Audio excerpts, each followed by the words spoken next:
June 23, 1944. The mid-Atlantic stretched out endlessly, roughly 870 nautical miles west of the Cape Verde Islands. Commander Uno Camero occupied the tight control room of I-52, a formidable Japanese cargo submarine laden with treasures of war, 2 tons of gold, 120 tons of tin, and other precious materials destined for German-occupied France. Through the periscope lens, he observed the German U-530 slip silently away into the gathering darkness. The exchange had concluded successfully. They'd transferred radar equipment and delivered 2 German technicians aboard. The rendezvous proceeded without incident. Soon, I-52 would break the surface for the nocturnal journey across open ocean, pushing forward at 15 knots beneath a starless expanse. Everything appeared to be going according to plan. Yet within 3 hours, Commander Camero and his 94 crewmen would be gone. Casualties of a weapon they didn't even suspect existed. The catastrophic sounds of their vessel imploding would be captured on wire recordings by American planes hovering above, listening through sensing devices bobbing on the water below. Sonobuoys released from an Avenger torpedo bomber would pick up those final terrible moments and transmit them upward, marking not merely the loss of one submarine but something far more significant, a shattering blow to the confidence of Japan's entire submarine force. The vast ocean, once Japan's pathway to power, had transformed into an American listening apparatus where secrecy became impossible. The story of this technological gap was already unfolding across the Pacific in numbers that would overturn everything Japanese submariners believed about their own strength and prospects. From 1941 through 1945, American submarines sent 1,314 Japanese vessels to the bottom, destroying 5.3 million tons of shipping and accounting for 56% of Japan's total merchant losses. Japanese submarines, despite their impressive engineering and commanding size, managed to sink only 184 Allied ships, totaling roughly 1 million tons. The numbers told only part of the story. They revealed something deeper, a fundamental divergence in how these 2 nations fought underwater, manufactured equipment, and pursued innovation. Japan had constructed the world's largest submarines, extraordinary vessels capable of carrying aircraft and circling the globe. Yet America had built sonar technology that could detect them from vast distances away. While Japanese shipyards produced magnificent submarines of unprecedented scale, American factories churned out sonobuoys, FM sonar systems, acoustic-seeking torpedoes, and radar equipment faster than Japan could even conceptualize defenses against them. The transformation wouldn't announce itself through any single dramatic event, but rather through countless encounters where Japanese submarine crews gradually discovered they were being pursued by invisible adversaries, detected by systems they couldn't comprehend, and methodically destroyed by an industrial capacity of staggering proportions. Lieutenant Commander Nobukyo Nambu, who commanded I-401, one of Japan's immense submarine aircraft carriers, later told his American interrogators during surrender proceedings in August 1945 something revealing. The precise moment when he grasped that Japan's cause had become hopeless didn't come from any conventional battle. Rather, it arrived when he intercepted routine American radio transmissions during a patrol. What struck him was the casual manner of the communications, the casual abundance of resources casually mentioned, the sheer quantity of coordinated actions spanning thousands upon thousands of miles of ocean. All of it pointed to a capacity for war that Japan simply could not replicate. For many Japanese submarine commanders, though, the realization crystallized through direct and terrifying experiences with American anti-submarine systems, moments that left survivors psychologically shattered and stripped of hope. The account of how Japanese submariners came to recognize American technological supremacy isn't constructed from legendary battles or final heroic defenses. Instead, it emerges from a layer-by-layer process of growing awareness, a step-by-step comprehension, a technological awakening so profound it converted warriors brimming with resolve into men. Understanding their struggle was already lost years before their country formally capitulated.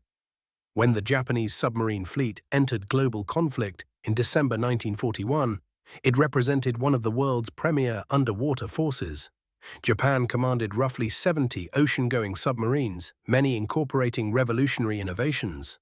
The I-400 class vessels, the largest submarines ever constructed until nuclear-powered boats emerged during the 1960s, stretched 400 feet in length and displaced 5,900 tons when submerged. These Titans could house 3 M6A seaplane bombers within sealed compartments, launch them by catapult, and theoretically reach distant objectives like New York or the Panama Canal. Every I-400 class boat carried sufficient fuel reserves to complete a full world circumnavigation 1.5 times without needing resupply, capable of traveling 37,500 nautical miles while maintaining 14 knots. The craftsmanship proved extraordinary. These submarines incorporated refined ballast systems for underwater endurance, electromagnetic shielding against magnetic detection, air search radar apparatus, and acoustic dampening coatings engineered to deflect sonar waves. Smaller Japanese submarines demonstrated comparable ingenuity. The Type C cargo submarines, including I-52, possessed the capacity to voyage 21,000 nautical miles, ferrying essential strategic supplies between Japan and its partners. Swift attack submarines prowled the Pacific, carrying advanced torpedoes and exceptional submerged performance. Japanese submarine personnel underwent rigorous preparation, practiced concealment tactics extensively, and possessed intimate knowledge of their vessels. Numerous sailors carried years of practical experience. Commander Tatsunosuke Ariasumi, destined to oversee submarine campaigns later in the conflict, ranked among Japan's most accomplished underwater commanders. The sailors under his authority maintained strict discipline, possessed genuine expertise, and radiated self-assurance. Their confidence possessed legitimate foundations. During the opening phases of the war, Japanese submarines played active roles in the Pearl Harbor assault, performed reconnaissance of American positions, assisted fleet maneuvers, and pursued Allied warships. The underlying doctrine emphasized supporting the main fleet, safeguarding Japanese naval forces, gathering intelligence, and targeting valuable enemy vessels. In contrast to American submarines that would dedicate themselves to hunting merchant traffic, Japanese submarines remained primarily focused on tactical missions supporting naval operations. This strategic preference would demonstrate itself to be disastrous. While Japanese submarine crews searched for American aircraft carriers, American submarines methodically demolished the commercial vessels, keeping Japan's industrial system functioning. Additionally, this operational approach meant Japanese submariners predominantly encountered American anti-submarine defenses under the most challenging circumstances imaginable. When American naval formations maintained maximum alert status and possessed the heaviest possible protection. The premier encounters with sonobuoys happened in 1944. Following American technological maturation, sonobuoys represented elegantly uncomplicated mechanisms, compact sound-detecting instruments, battery-powered, and capable of hanging suspended on the ocean's face, receiving submarine vibrations and broadcasting information upward by radio to waiting aircraft. Developed by British researchers in 1944, bearing the designation High-T, American forces rapidly embraced and refined the concept. The consequences transformed submarine hunting fundamentally. Previously, an aircraft pursuing a submarine required either maintaining visible observation or employing radar that functioned exclusively on the surface. The moment a submarine descended, it became undetectable to aircraft above. Sonobuoys transformed this dynamic completely. An aircraft could distribute 5 sonobuoys across the water, each marked distinctly in purple, orange, blue, red, and yellow, constructing an acoustic detection network. The aircraft monitored each floating device sequentially, focusing on the specific frequencies produced by submarine propeller rotation, engine vibration, and hull stress. The effectiveness proved so remarkable that anti-submarine aircraft throughout 1944 and 1945 adopted sonobuoys as standard operational equipment. For Commander Uno Camero and the personnel aboard I-52, the earliest warning came at 11:40 p.m. on June 23, 1944. Lieutenant Commander Jesse D. Taylor piloted an Avenger torpedo bomber launching from the escort carrier USS Bogue and detected I-52 employing radar while the submarine maintained surface operations. Taylor released illumination flares, bathing the enormous submarine in brilliant light, then launched a diving assault using depth explosives as I-52 responded by submerging urgently. The initial bombardment came close to ineffective, blast patterns straddling the descending submarine without direct impact. Then something revolutionary occurred. Taylor dropped a purple sonobuoy into the turbulent water. Immediately, his radio operator picked up the distinctive mechanical grinding of submarine propellers transmitted through the floating acoustic sensor. Taylor maintained continuous tracking of I-52 underwater, following her evasive turns, forecasting her escape routes, repositioning his aircraft for the decisive strike. He deployed a Mark 24 acoustic mine, designated Fido, a self-propelled weapon engineered to pursue I-52's propeller vibrations, homing relentlessly until meeting its target. The sonobuoy continued recording everything: the devastating blast, the tortured sounds of structural collapse. Commander Taylor's personnel heard what they characterized as popping and crushing sensations resembling a metal container being catastrophically compressed. I-52 plunged downward through 17,000 feet of ocean, carrying Commander Camero, 94 crew members, 14 passengers, and 2 German specialists into oblivion. The sonobuoy recordings endured in institutional archives. Delicate wire spools labeled Gordon Y-01 and Gordon Y-02, preserving the final moments of a submarine crew unaware of the technology executing them. The destruction of I-52 displayed capabilities that generated terror among Japanese submariners once information circulated through intelligence channels. American aircraft could maintain acoustic contact with submerged submarines. The ramifications proved staggering. Every instance a Japanese submarine dived, seeking refuge from aircraft. It wasn't actually escaping anything. It was simply vanishing from human eyesight while remaining completely exposed to acoustic listening equipment. American hunter-killer formations, structured around escort carriers like USS Bogue, merged radar detection, sonobuoy networks, and acoustic tracking weapons into coordinated systems, converting submarine hunting from unpredictable encounters into methodical destruction. The USS Bogue Task Force specifically accomplished the sinking of 13 German and Japanese submarines across February 1943 through July 1945, employing these coordinated approaches repeatedly with devastating efficiency. Japanese submariners encountered bewildering phenomena. Aircraft materialized over diving positions with uncanny precision. Depth charges fell in organized sequences despite submarines descending hundreds of feet below the surface. Torpedoes shadowed evasive maneuvers as though possessing supernatural guidance. They confronted an invisible adversary equipped with technologies their own military hadn't produced, couldn't neutralize, and scarcely comprehended. The demoralization intensified following Operation Barney, launching in June 1945, when 9 American submarines featuring FM sonar technology navigated through the Sea of Japan via treacherous mined straits that Japanese military architects believed constituted an impenetrable barrier. The Sea of Japan represented Japan's sanctuary, supposedly protected by 4 separate defensive mine arrays positioned within the Tsushima Strait. Japanese commercial vessels transited these waters with confidence. Certain submarines couldn't successfully maneuver through the mine obstacles.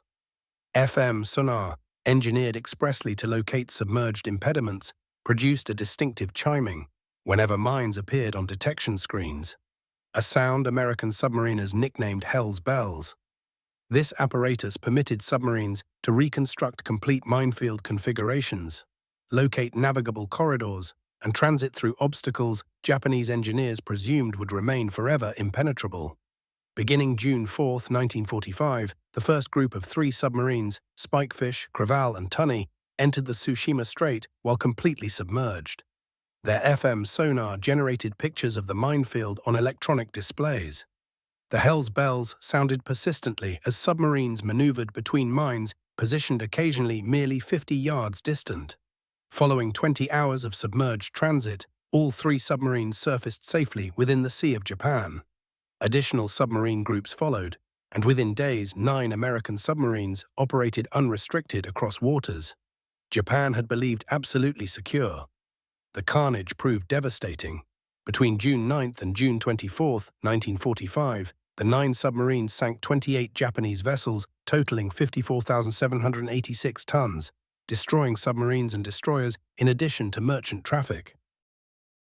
They conducted operations without meaningful opposition, surfacing nocturnal periods for battery charging, submerging during daylight to strike shipping, believing itself protected from submarine attack.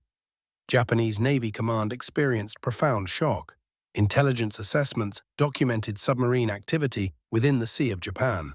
Survivors relayed accounts of American submarines moving freely, executing attacks without restraint, disappearing without consequence. The psychological devastation proved immense. If American submarines could breach the most fortified waters, if they possessed technologies allowing passage through minefields requiring years to establish, then absolute security no longer existed anywhere. The ocean had fundamentally become conquered territory. Japanese submarine captains operating within these regions grasped the meaning with terrible clarity. They faced adversaries commanding technological advantages Japan couldn't overcome. Every undersea mission transformed into pure survival. Warfare became secondary to simply remaining alive. The technological advantage stretched far beyond just detecting sounds underwater. American submarines carried radar equipment capable of spotting surface ships from distances exceeding 20 miles when conditions were favorable. Japanese submarines didn't get radar at all until June 1944, and even then only a handful received it, with systems that performed nowhere near American standards. This created an enormous edge. American submarines could spot Japanese vessels long before being seen themselves, could track targets from miles away where human eyes couldn't reach, could position themselves perfectly for attack, using information their opponents had no way to counter. Beyond radar and sonar, American submarines benefited from something equally powerful: ultra-intelligence. This was the code-breaking operation that cracked Japanese naval communications. American commanders knew where Japanese submarines patrolled, when they'd be there, what supply routes they used, and what orders they'd received, often before the Japanese submarines themselves got the message. Combined with superior detection equipment, this meant Japanese submarines were essentially operating blind. The enemy knew their locations, predicted their movements, and possessed technology to track them every nautical mile. Later, when American interrogators spoke with Lieutenant Commander Nobukyo Nambu from I-401, he described the sensation as being perpetually observed, perpetually hunted, never truly safe even deep underwater in seemingly empty ocean. Yet he wasn't being paranoid, he was describing reality with perfect accuracy. The industrial differences became shockingly apparent when Japanese submariners who survived saw American shipyards after the war ended. Japan struggled to maintain 70 operational submarines throughout the entire conflict, while America constructed 314 submarines between 1941 and 1945, replacing losses almost as quickly as combat claimed them. American shipbuilding operated at scales Japanese planners had considered mathematically impossible. Facilities like Mare Island in California, Electric Boat in Connecticut, and Portsmouth Naval Shipyard in New Hampshire ran continuously, launching submarines in rapid succession that Japanese yards couldn't remotely approach. The submarines themselves embodied industrial sophistication beyond Japanese capacity. American Gato and Balao-class submarines, though smaller than their Japanese counterparts, were built with standardized, interchangeable parts manufactured across dozens of separate factories. Engines arrived from one location, batteries from another, torpedoes from a third, periscopes from yet another. Sonar systems came from their own dedicated production lines. Everything flowed into assembly yards in perfectly synchronized streams.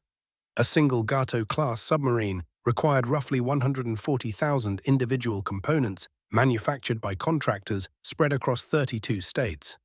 The supply network never wavered or broke down.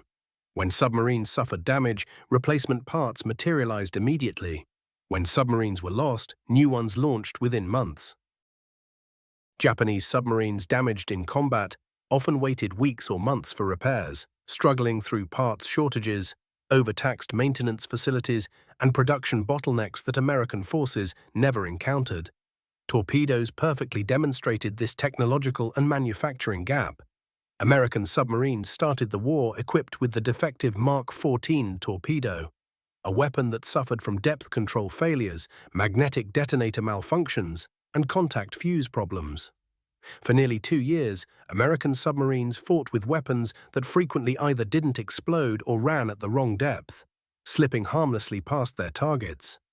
This should have been Japan's chance to capitalize on American weakness.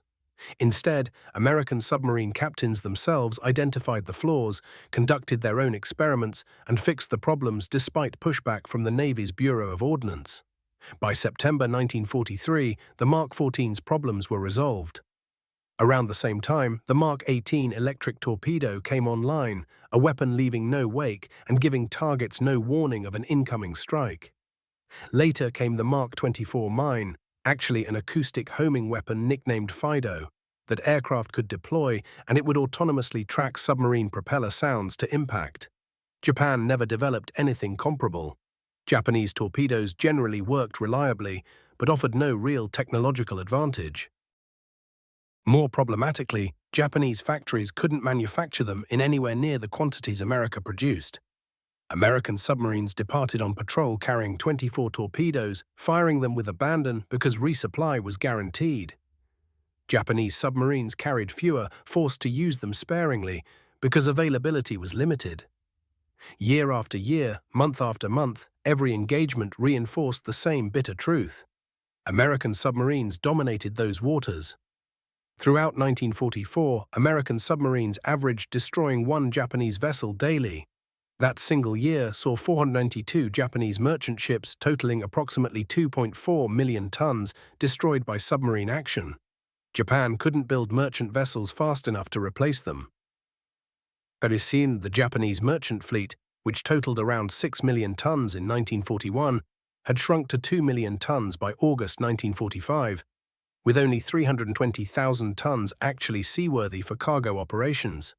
Japanese shipping destruction wasn't merely a military setback, it was systematic asphyxiation of Japan's entire war economy. Rice from Southeast Asia never reached Japanese cities. Oil from the Dutch East Indies never reached Japanese refineries. Rubber, tin, tungsten, all the raw materials Japan desperately needed sat stranded in occupied territories while American submarines controlled the shipping lanes. By 1945, American submarines were actually struggling to find targets large enough to warrant using their precious torpedoes. The Japanese merchant marine had been essentially erased. The few remaining vessels either hugged coastlines through shallow channels where submarines couldn't safely operate or remained tied to docks, their captains unwilling to risk the journey. After the war, Japanese government officials would tell their parliament that the single greatest cause of defeat was the destruction of their shipping, openly acknowledging that American submarines accomplished more toward victory than virtually any other weapon system. For Japanese submariners who witnessed American operations firsthand following surrender, the technological revelations proved psychologically shattering. Captain Ariazumi, the brilliant officer who designed the I-400 submarine program and one of Japan's most accomplished submarine commanders, took his own life aboard I-401 rather than endure capture. He grasped what many Japanese naval leaders were reluctantly accepting. Japan had fought an industrial giant whose technological capabilities vastly exceeded what Japanese strategic planners had ever imagined possible. When I-401 and I-400, those enormous submarine aircraft carriers, surrendered in August 1945, American sailors boarding them were staggered by their sheer size. These vessels stretched longer than American destroyers, carried more tonnage than anything in the American submarine inventory, possessed capabilities that seemed almost science fiction. Yet they had accomplished nothing. Neither vessel ever fired a weapon in actual combat. The attack on Ulithi Atoll was cancelled when the fighting stopped. The planned assault on the Panama Canal never happened. These extraordinary ships, representing countless engineering hours and scarce materials, contributed absolutely nothing to Japan's defense, simply because American technological superiority made their missions impossible. They couldn't reach objectives without detection. They couldn't operate safely in American-controlled waters. They couldn't escape the hunter-killer groups armed with sonar buoys, radar, acoustic torpedoes, and systematic anti-submarine tactics American forces had perfected. When American personnel examined the captured Japanese submarines, they discovered both remarkable engineering and fatal limitations.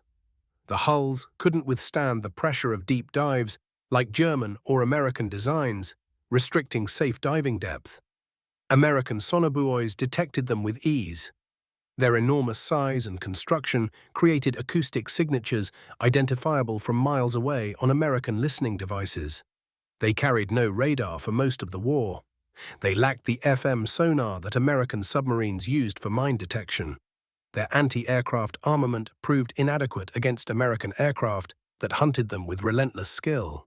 Most significantly, Japanese submarines completely lacked the computerized fire control systems that made American submarines devastatingly effective. American submarines employed target data computers that instantly calculated firing solutions, factoring in target course, speed, distance, and torpedo performance characteristics. Japanese submarines depended on manual calculations, requiring precious time, prone to error, and forcing submarines into dangerous positions during attacks. The technological disparity wasn't merely noticeable, it permeated every single aspect of submarine warfare. The human toll from this technological imbalance was appalling. Japan lost 130 submarines throughout the war, roughly double the percentage loss rate American submarines suffered. Starting with 70 submarines in December 1941, plus those constructed during the war, most were destroyed by American anti-submarine tactics, employing the very technologies that terrified Japanese crews. Sonar, radar, aircraft attacks, depth charges, coordinated hunter-killer operations.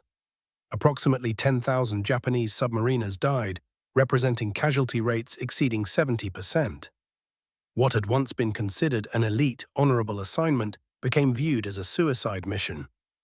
Young men received orders to submarine duty, understanding that survival was statistically unlikely. Families said goodbye to sons entering submarine training, accepting the grim mathematical odds. The Japanese submarine service, which opened the war with confidence and professional pride, closed it as a shattered, broken force within a defeated navy.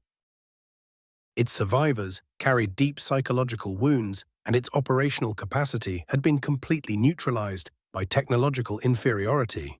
Japanese submariners' psychological journey resembled German prisoners' experience in American camps, though following a different trajectory. German POWs witnessed American abundance and prosperity directly through prison camp life. Japanese submariners experienced American technological dominance through lethal encounters across the Pacific. Yet both groups reached identical conclusions through different evidence.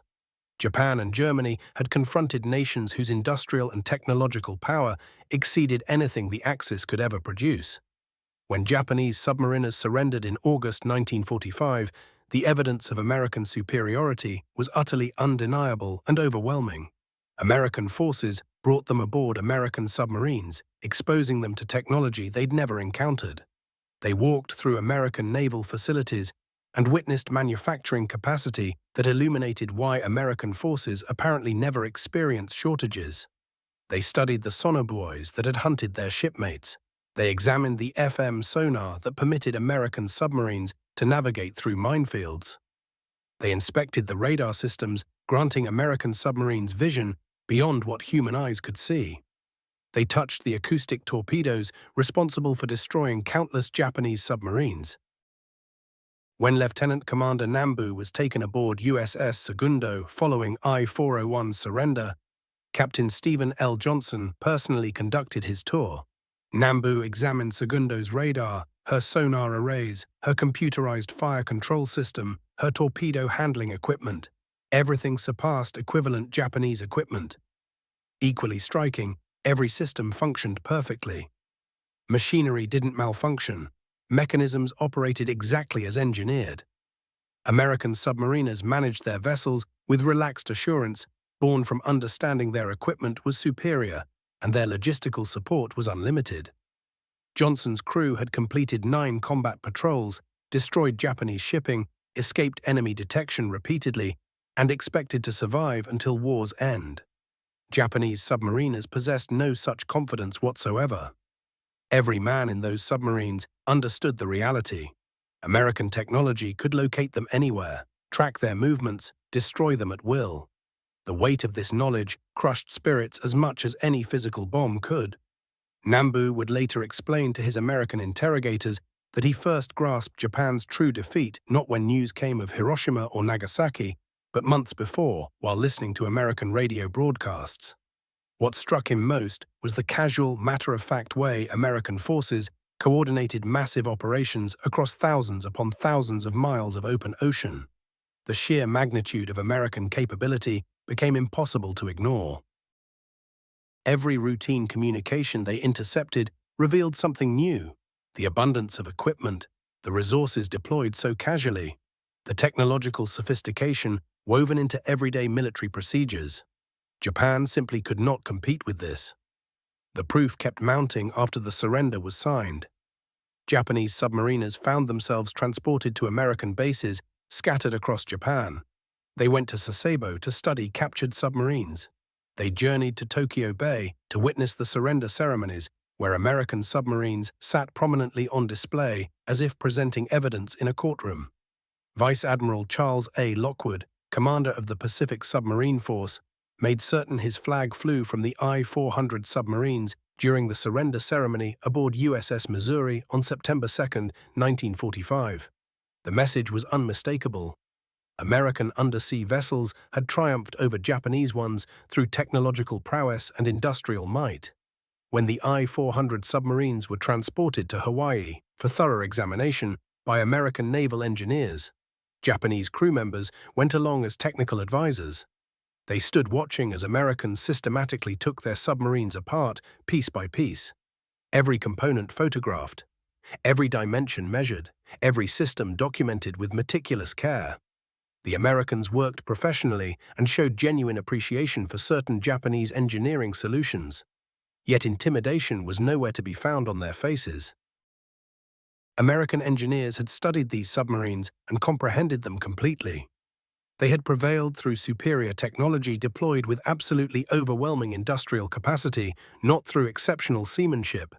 The final blow came when the I-400 and other captured Japanese submarines were taken to sea near Hawaii in mid-1946 and deliberately sent to the bottom as target practice.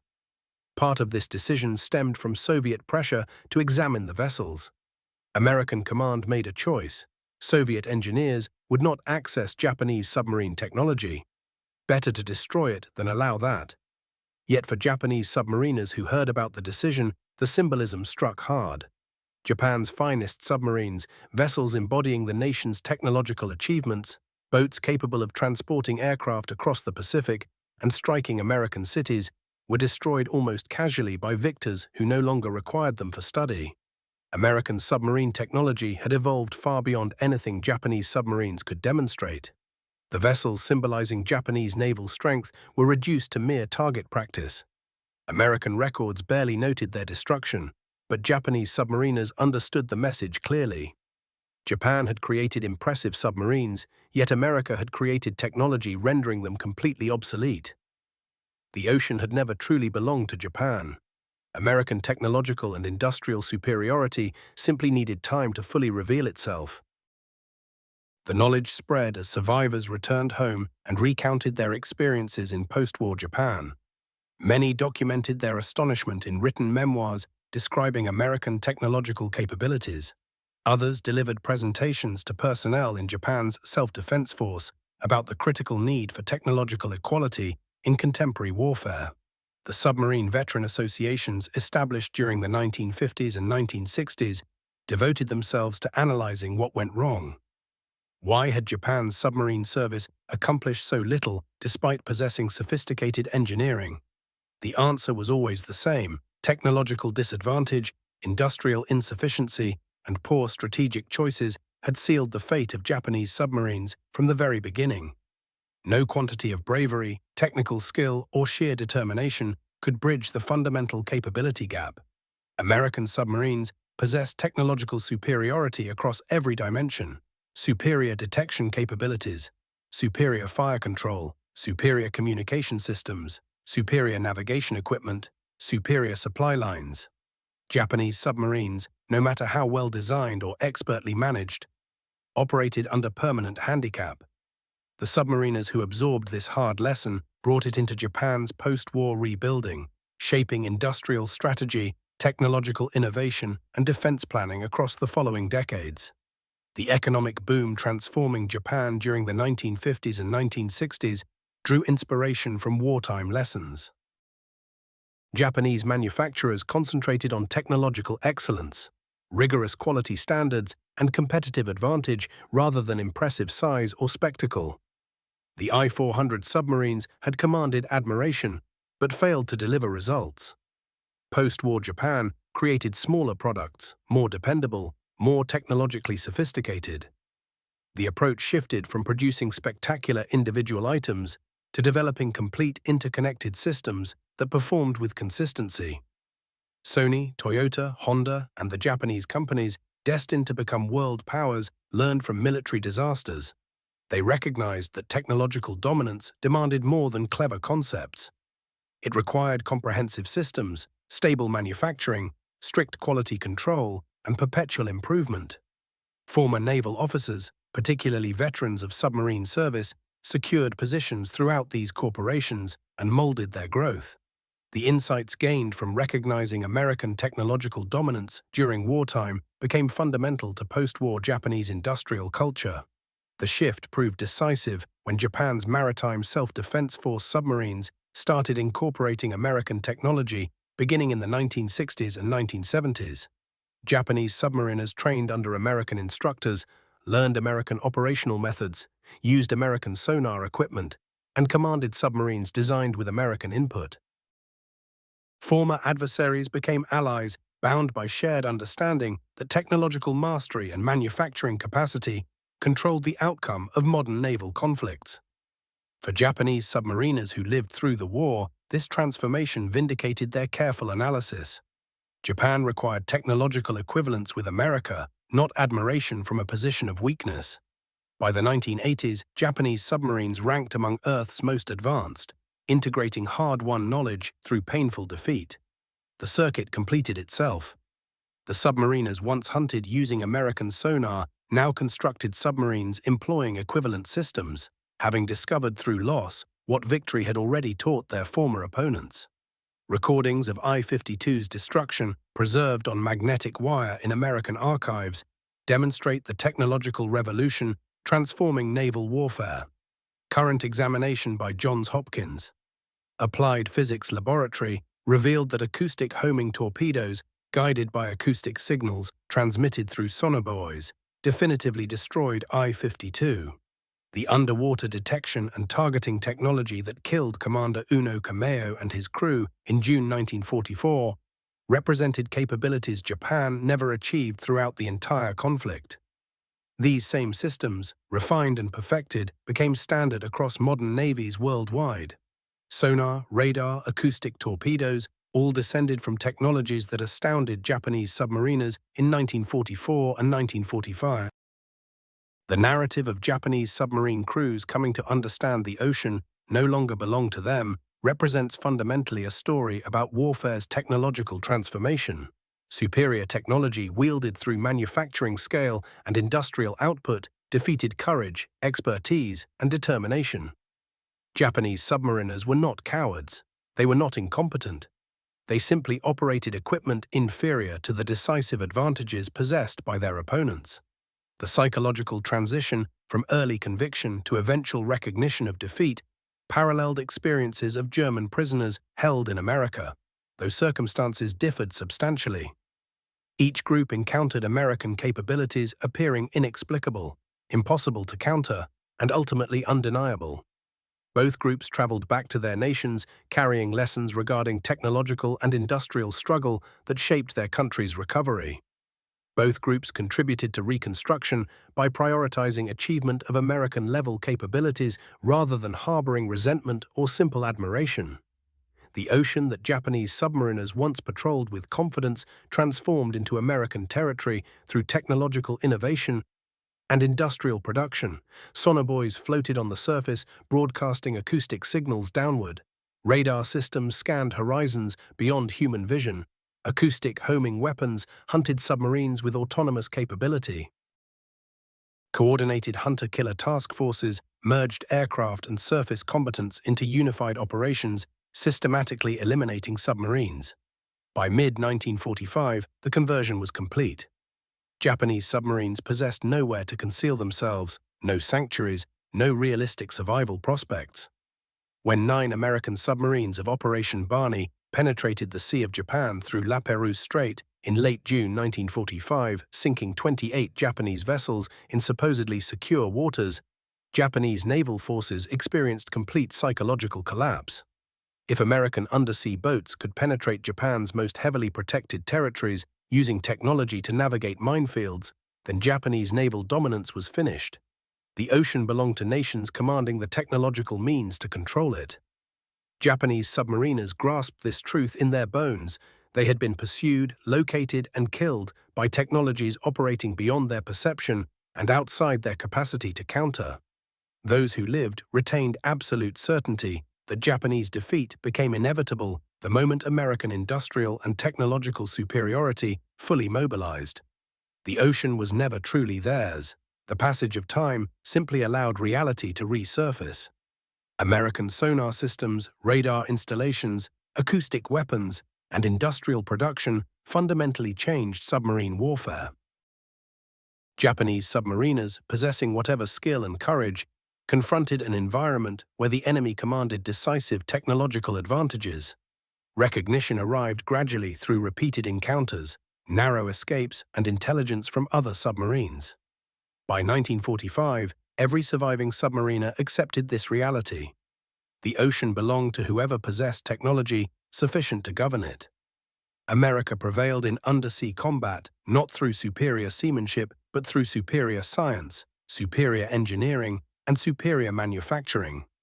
Modern naval combat still centers on sonar as the essential submarine technology. Acoustic homing torpedoes remain primary weapons. Sonobuoys, vastly advanced from their 1944 predecessors, continuously monitor oceans everywhere, deployed from aircraft and surface vessels. The technological transformation that startled Japanese submariners in 1944 continues advancing.